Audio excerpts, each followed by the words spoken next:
ही माणुसकीला काळीमा फासणारी घटना आहे। मुलीला शाळेत सोडवताना या ठिकाणी हल्लेखोरांनी हल्ला केलेला आहे, पाळत ठेवून पूर्णपणे नियोजन करून।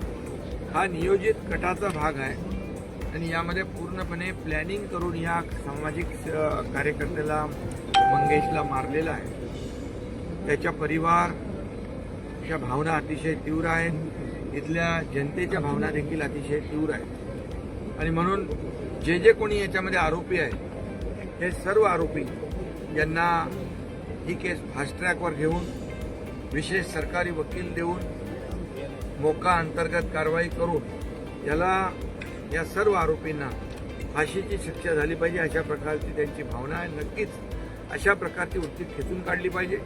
अशा प्रकारची वृत्ती समाज विघातक आहे आणि एखाद्याचा विजय झाल्यानंतर त्याला अशा प्रकारे ज्याला जनतेने निवडून दिलं आणि हे सुडाचं राजकारण जे करताय ही याची पुनरावृत्ती पुन्हा होता कामा नये यासाठी शासनाच्या माध्यमातून पोलिसांच्या माध्यमातून याला कठोर शासन झालं पाहिजे आणि कठोर शिक्षा झाली पाहिजे आणि त्यामुळे ही केस फास्ट ट्रॅकवर घेऊन या अशा वृत्तीला फासावर लटकवणं हीच काळाची गरज आहे आणि म्हणून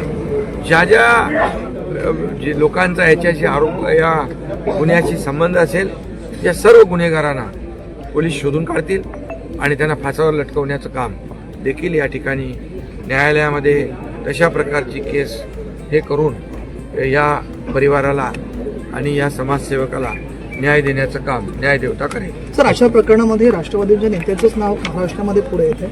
या ठिकाणी देखील जे कोणी असतील ही वृत्ती अतिशय समाजाला घातक आहे। निवडणुका आपण लढवतो लोकशाही मार्गाने,